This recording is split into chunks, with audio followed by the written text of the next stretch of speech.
Welcome. Welcome to the Burgundy and Gold Knuckleheads podcast.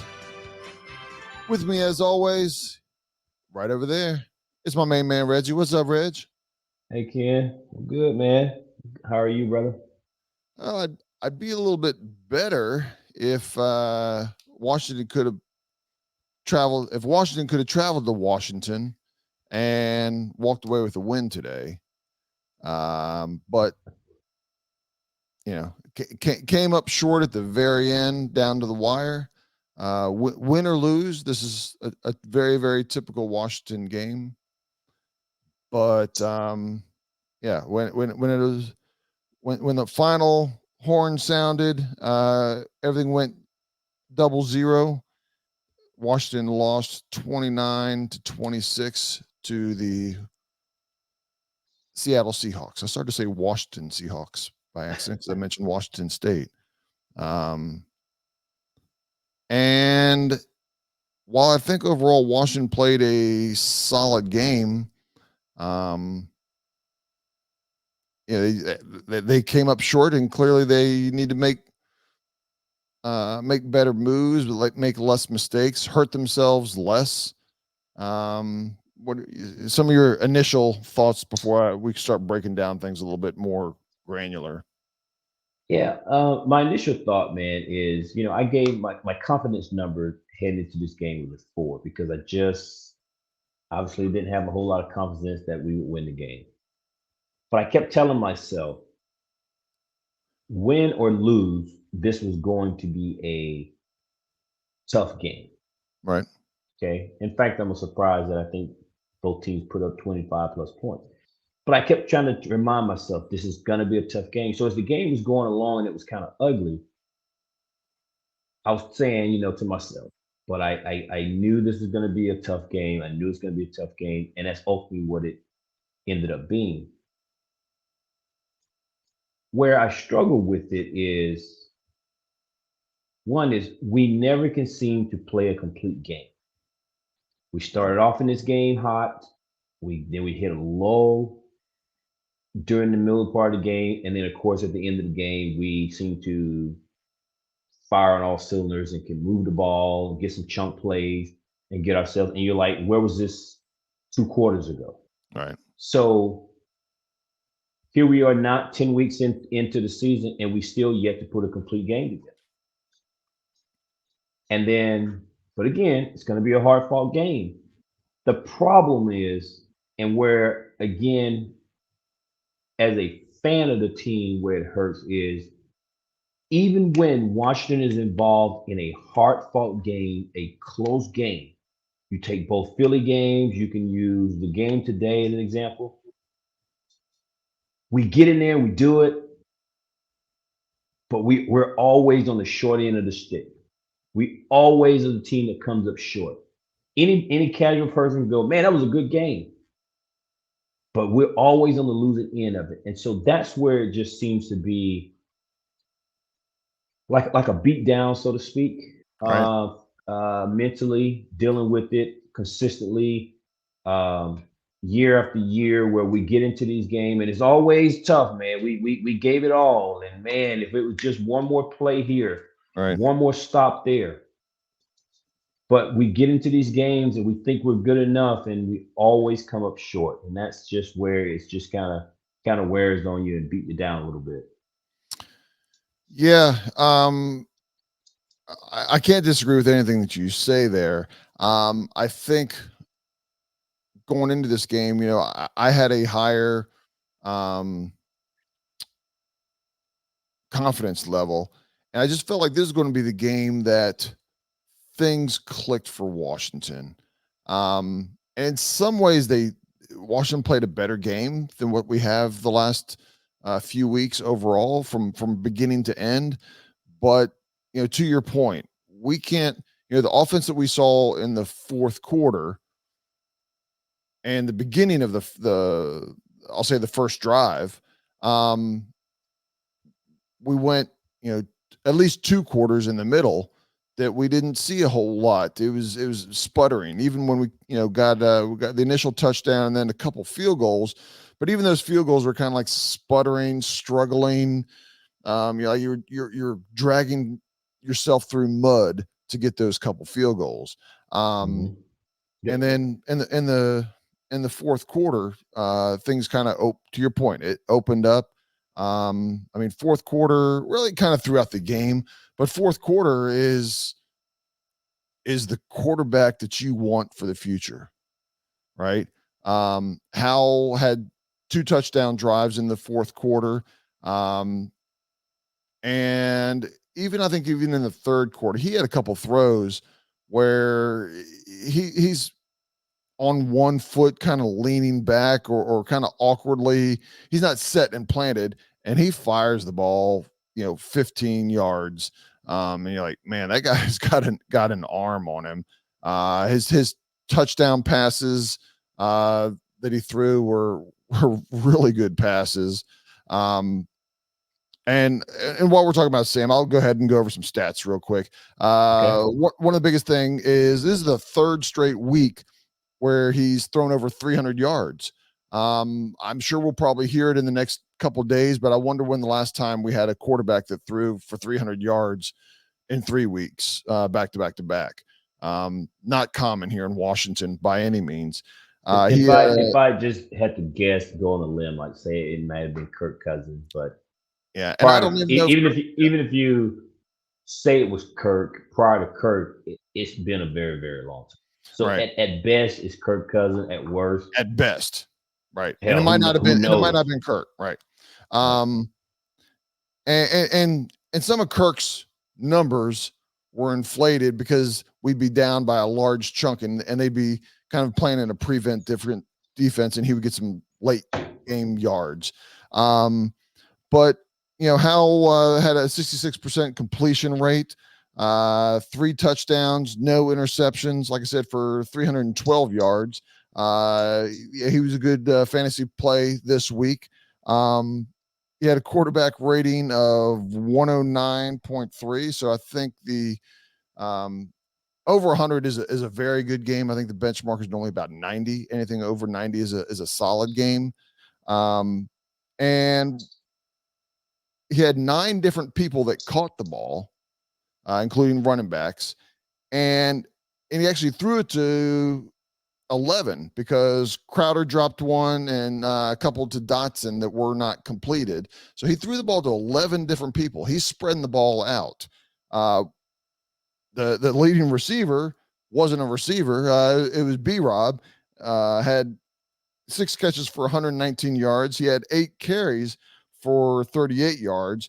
Next receiver was Gibson with 5 catches for 42 yards, 4 carries for 13.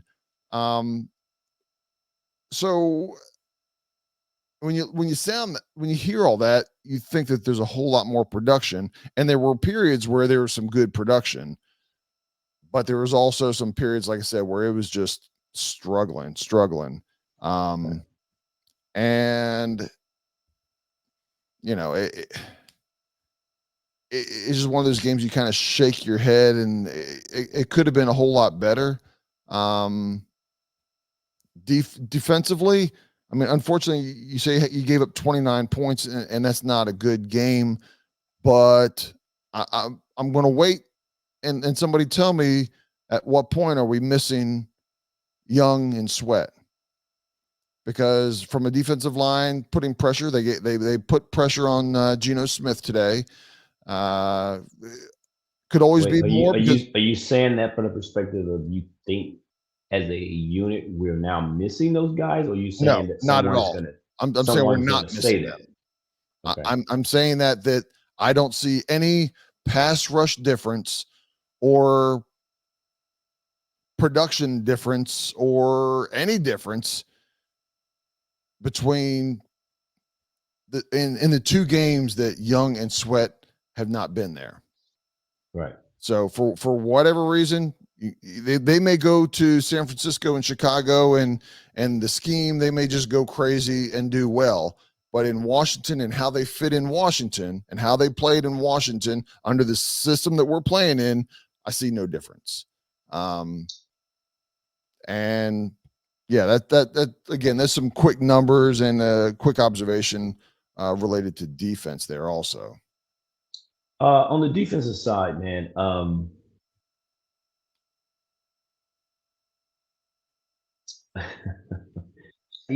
first of all, I made the bold prediction that the defense is going to look better and play better, um, because of Casey Toohill and Smith Williams and those guys. And I can't say that the defenses look different, but the defense still has some issues. Right. And I'll be honest, I don't know what it is. It's quick and easy to say it's Del Rio. It's quick and easy to say it's the scheme. And I'm not saying that those aren't legitimate claims, but I don't think it's one issue. Right. Um, do we have all the right players? Man, I don't know. Listen, David Mayo, bless his heart, man. The guy gives it and he tries. Um, it is what it is with him. Uh, St. Juice. I don't think I saw heard Fuller's name. Was Fuller active today? As Now far that I as think, I mean, yeah, I don't think he was inactive, and I never heard his name one time today. There was right. a lot of Percy Butler. There was the St. Juice, was there for the second week in a row. I think Washington was on the bad end of a referee call with the personal foul on the rookie Manuel Forbes. Um, I personally don't feel like it was a helmet to helmet, but even if the referee stands by helmet to helmet, I don't think I think we both agree that it was not a ejectable offense. Right. So Emmanuel Forbes, in my opinion, should not have been out of the game. Um, but that being the case, even if he had played, I don't know that the defense would have looked much different. Because again, Seattle's no juggernaut offensive team. I mean, hell, they put up 3 points last week against the Baltimore team. Right. Baltimore's a good team, but nonetheless, Seattle is not just out here killing it. Um, so I hate to say it, man, but I'm very, very, very interested and intrigued about how different this thing is going to look, because this team is not going anywhere. I'm convinced of it, Right. and I think everything is going to be different, and I'm very intrigued on what's going to be different, who's going to be different. We made a comment today as we were watching the game. Fans are excited about the new regime, myself included. But are we prepared to tear this thing all the way down? Are we prepared to where we're looking like the team that's getting blown out, scoring 2, 3, and 10 points because they traded away most of, if not all, their assets just to get draft capital. And trading away your assets is your John Allen, your Paynes, your Dotsons, your Terrys, your Curtis Samuels, your Fullers, your St. Jude's. And I'm not saying every single one, but the majority of them could be gone because they're all going to be draft picks, right? Right. So, are we prepared for it? Because no one knows the vision and the direction that the new regime is going to go in. All people know is it's going to look different, and most believe that the head coach, the coaching staff won't be back. Right. That's what we believe. We don't even know that. Right. Right. And We don't.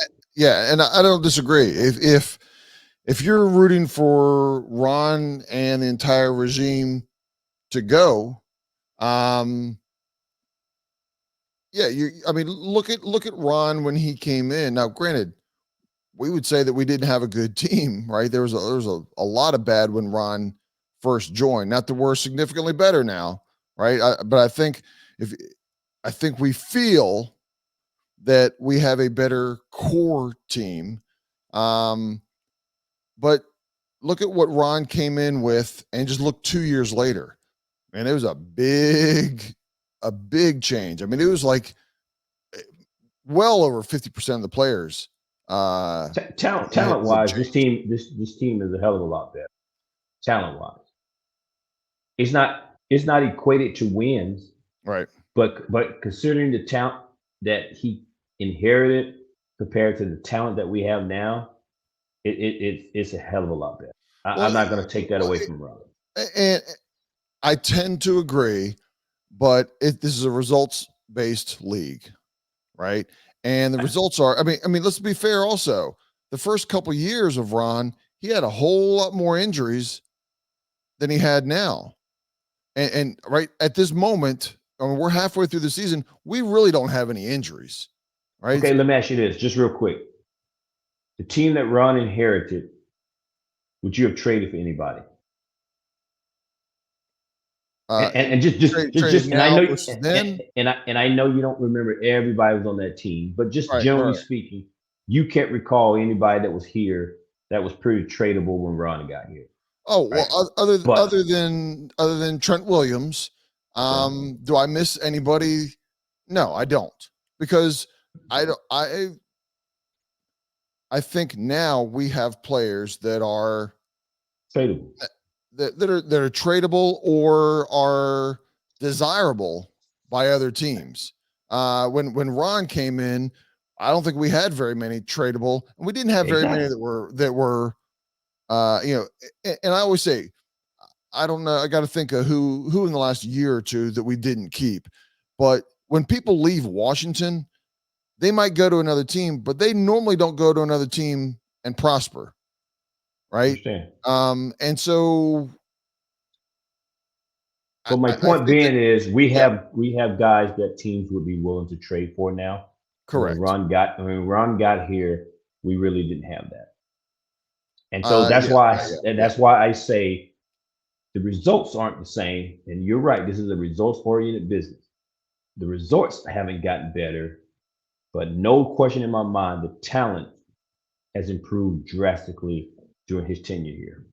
And considering that everybody is healthy, if anything, that's more of a reflection on the coaching staff.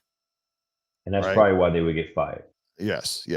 And definitely, again, I lean more towards the defense. I mean, I think everybody across the board. If you had to fire Bieniemy or you had to fire Del Rio, we can put up a poll on our page if we feel the need to, but everybody would fire Del Rio. It'd be a running away, 10-to-1 ratio probably.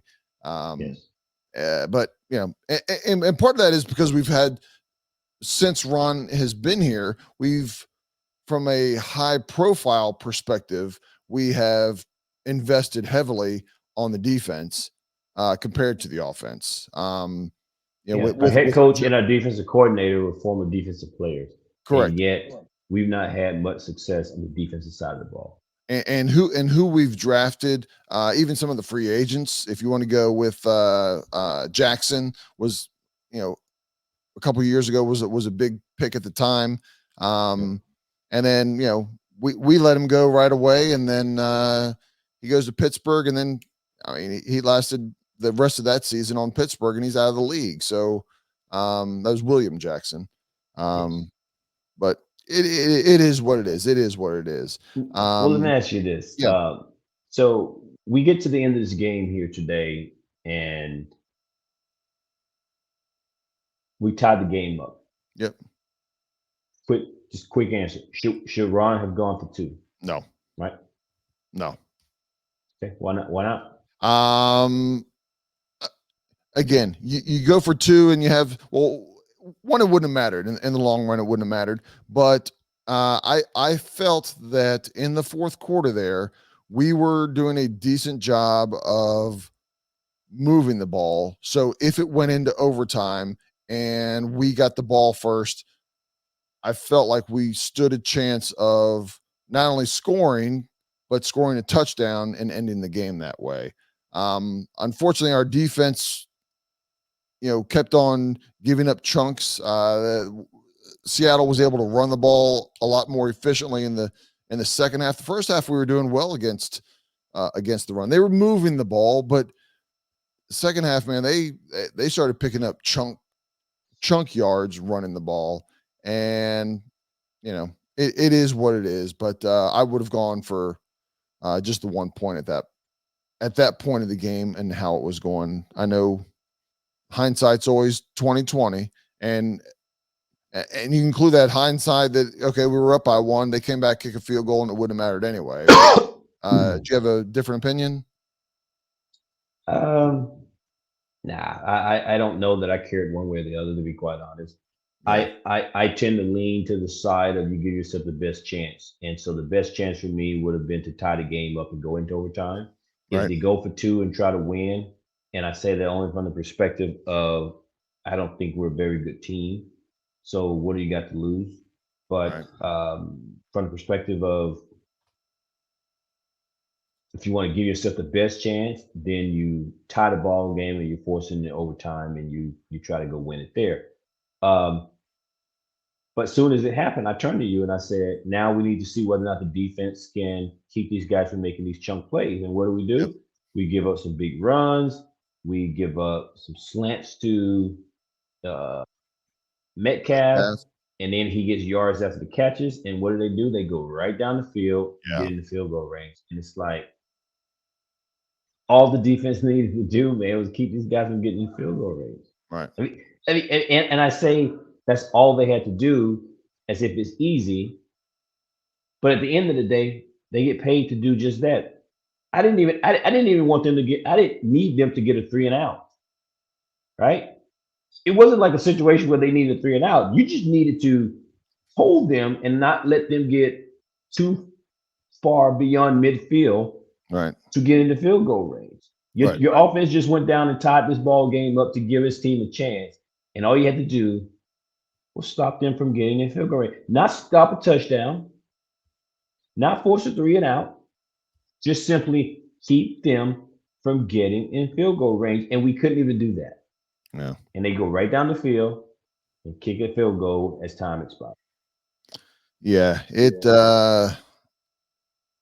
I wouldn't say it was surprising, but it's like, come on, guys, just one time this year, make that play.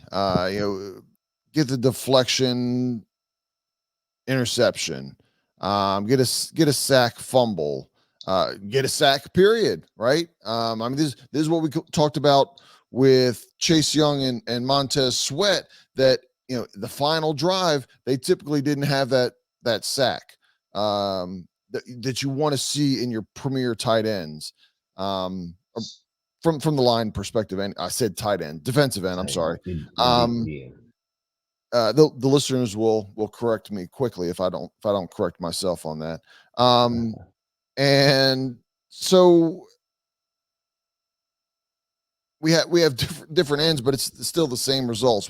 We put some pressure on him, but man, there were times where he had just Geno Smith had just way too much time back there and not uncomfortable on a consistent Yeah. basis. Yeah. Can't put the ticker up. Yeah, you're right, man. There were times where the the defense got some pressure, but he was able to escape the pressure, extend the play, Right. right? And but Sam did the same thing.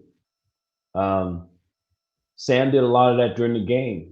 His athletic ability allowed him to escape some of the Seattle pressure, and he got outside, and man, he made at least two incredible throws to B Rob.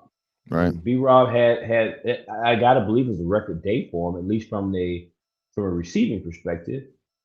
Right. And but that all stemmed from Sam, man. Sam sidearming balls and just incredible play. So for anyone out there that does not think that Sam Howell can be or is our QB1, I would love to hear your reason why. I mean, Okay. is it because you're looking at another quarterback that you think would be better, that you think has a higher ceiling? Because again, the NFL is littered with guys who were the next big thing in the first round coming out of college, and then they get in the NFL and they flop, right? Are we Right. looking beyond what we already got and thinking we're going to get something better? Because I'm telling you, man, I've not seen anything that makes me think that Sam's not the guy or can be the guy here. And to see this kid improve every week, and he certainly looks a whole lot different from week one. I don't know what more the kid can do. He's one of 22, but what more do you expect him to do? Going into this game, Sam was the second leading passer in the NFL. He was sixth or seventh in the NFL in passing touchdown. And although he was sixth or seventh in the league, he was only five behind the leader. Right.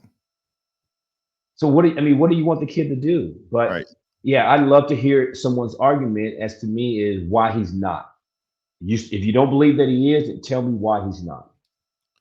Yeah. And then again, I think he was. Let me see if I have it. I have it written down here. Trying to think what his touch. I think he is. I think he was 14. I think now he's 17 touchdowns to 9 interceptions. Those 9 interceptions, 4 of them, basically half of them, were in one game against Buffalo. So you throw away the Buffalo game. Again, he's a rookie quarterback. Take away that one game because he had no touchdowns that thrown that game. He's 17 touchdowns and 5 interceptions. I'll take that all day with the yards that he's Yeah. putting up. Also, the amount that he's throwing. It's not like he's, when he's quarterbacks, it's only throwing 25 times a game, right? Right. He had 44 passes, got sacked 3 times, so it was 47 attempts. And he's just, not that he plays error free, but the amount of plays that he makes compared to mistakes that he makes, and the mistakes that he makes is, not throwing the ball away. That's his number one mistake. It's not his throws. You don't sit there and go, oh man, I can't believe he threw that ball. Very few times, right? If anything, you're like, oh man, I can't believe he threw that ball, but that was a good catch. The results ended up being good. There's not too many times where you look at, and it happens to every quarterback out there, but there's not too many times that he threw the ball this year that should have been an interception that wasn't. Like, oh, he's lucky that wasn't an interception. Has it happened once or twice? Yes. Yeah. But consistently, that has not happened. He's accurate with his passes. He's got a good touch and he has a cannon, both. I've got no problem with Sam Howell being our starting quarterback next year. And I imagine that there's, a majority of teams that are looking or trying to figure out a quarterback would love to trade places with Washington from a quarterback perspective. Again, he's a rookie. He's only going to get better. And I like what I see right now. Absolutely. And the draft class that he came in, the rest of those guys are not nowhere near where Sam is as a quarterback in this league. I said it today also that I think unless the new regime comes in and decide they're not interested in Sam Howell and they want to use Sam as trade bait and get draft capital, which they're in their right to do. I hope that's not the case. But if they keep Sam Howell here, all decisions going forward should be about what's in the best interest of Sam Howell. And whether that's keeping EB around because you're getting continuity in the system, however you approach a new head coach and GM, if you want to change the system, but it should be geared toward how you improve on Sam Howell, how you go about free agency, how you go about the draft next year. Again, it should be about how do you help Sam Howell. Right. I put a little bit on Twitter. You see all the fans, right? As this year started out, it was all about how terrible our offensive line was. And it was bad. And how Ron Rivera and the regime, how they failed in free agency. We Yep. brought in Gates. We brought in Wiley. They were the second tier guys. We didn't pay big money for some other good uh, linemen. We went through the draft. We waited till I want to say the third round before we picked up a lineman. We should have drafted this guy and that guy who was a first round guy. We should have picked this guy in the second round. All the kind of thing. Fans were just screaming about how bad the O line was and what we did not do as an organization. Right. Now, guess what everybody's screaming for? Oh, everybody want to go pick up the tight end in the first round out of Georgia. So what happened? Again, all your decisions should be about how do you improve and help Sam Howell. You Right. go out and you solidify the offensive line. And listen, I'm not saying Bowles is not a good player and that he won't be. But if you protect Sam Howell and you improve around Sam Howell, then how do you know that Cole Turner is not enough? Right. How do you know that Amari Rogers is not enough? Because if you go and you get a first round tight end and you can't get in the ball, ask Atlanta how that works. Right. You go and you get Kyle Pitts, but you don't have anything to help get the ball to him, then it doesn't matter that you've got this generation of talent at the tight end position if you can't get him the ball. So, very, very, very hypocritical of our fans. Offensive line sucks. We need to improve. Ron Rivera didn't do anything. And the first chance we get next year is everybody want to go pick a tight end. And I think Well, it's the dumbest thing. yeah. Personally, I think it's the dumbest thing. I think next year. I mean, right now we're 4-6. Right. That with that ratio, that means you in the last 7 games you win 2 or 3 more. Right. And so let's just say we go on the high side, just for argumentative sake. You're 7-9. 7-9 with clearly a defense that has a lot of problems. There's a lot of holes to fill. And I'm not saying that we shouldn't address the offensive line because again, we need to set this team up to be successful around Sam Howell. But you got to come up plan with the offensive line, right? You got to come up with a plan.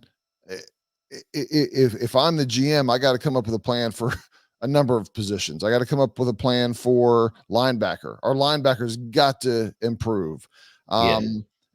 Do we need to invest one way or another in whether it's through the draft or through the free agency to get a stud defensive end on one, at least on one side. So there's going to be a lot of holes that we're going to have to address, and there's only one number 1 pick, right? We got 2. I would say there's only 1 first round pick at this moment. We have 2 second round picks. So it's not so much that I need to get an offensive lineman with my first round pick, but I need to address it. First round, second round, go heavy financially, free agency. It needs to be addressed, and not just with one player, but a couple players. And it'll be interesting to see what we all anticipate, the new staff, how they address it with the GM and coach and ownership and everything. I don't have any doubt that they're going to put together a plan, and honestly execute it. Ron Rivera, I think this year, more than other years, put together a plan as far as addressing the offensive line. It just didn't work. Agreed. Yeah, because I mean, in Ron's 4 years here, they haven't gone and spent really minimal money on free agency. They've re-signed some of our own players with Payne and Allen, but they have not gone in to really bring in anybody. We've got more money coming in next year. We've got additional picks. We've got some what we think are some cornerstones with Howell and Terry and Allen and Payne and St. Juice is back there and playing well. And yeah, there's still going to be 4 or 5 key players that we need to bring in through the draft or free agency. It's not 1 or 2. If you think that we're only 1 or 2 players away from uh, being a playoff team, you're wrong. We're 5 or 6 players Yeah. away. So Yeah. And to think that there's potentially the philosophy of this team could potentially change next year, correct. right? Certainly it could change. Certainly it's going to change on the defensive side. Um, I truly hope we do not switch from a 4-3 to a 3-4. Um, honestly, never been a huge fan of 3-4 because you got to have special talent to do that. But Right. hopefully they stay 4-3, and certainly the offensive scheme could change depending on new GM, new coach. Um, so yeah, a lot of things could be changing next year. But this game today, man, against back to this game against Seattle was a typical Washington game. The refs, rarely do I blame the refs, man, but the league with some of the penalties that they're calling today in the league, and especially what I saw today was just I don't know what to say, man. It's just hard to watch when you got guys out here trying to just play the game and they're getting called for ticky tack stuff. Um, And it's only one side on the ticky tack, yeah. right? And yeah, I hate to be, this and that, but a lot of times I'll just use pass interference as an example. You know, if one team gets called 3 or 4 times, the other team gets called a couple times because that standard is there. Because most of the players, most of the cornerbacks and safeties, they play the same style, right? They know what the aggression level is in the NFL by this time of the year, what they're allowed to get away with and not get away with, and either we don't know, which I don't think is the case, or Just the other team is playing inconsistency. something different. I don't know. Just a lot of Correct. inconsistencies with the way the refs called the game. We saw that obviously Emmanuel Ford is getting ejected for quote unquote hit uh, helmet to helmet, and Right. then we see it later on in the game Right. in other plays. And not only was the player not ejected, there wasn't even a flag Not even the throw. flag. Right. Um, so I don't know, man.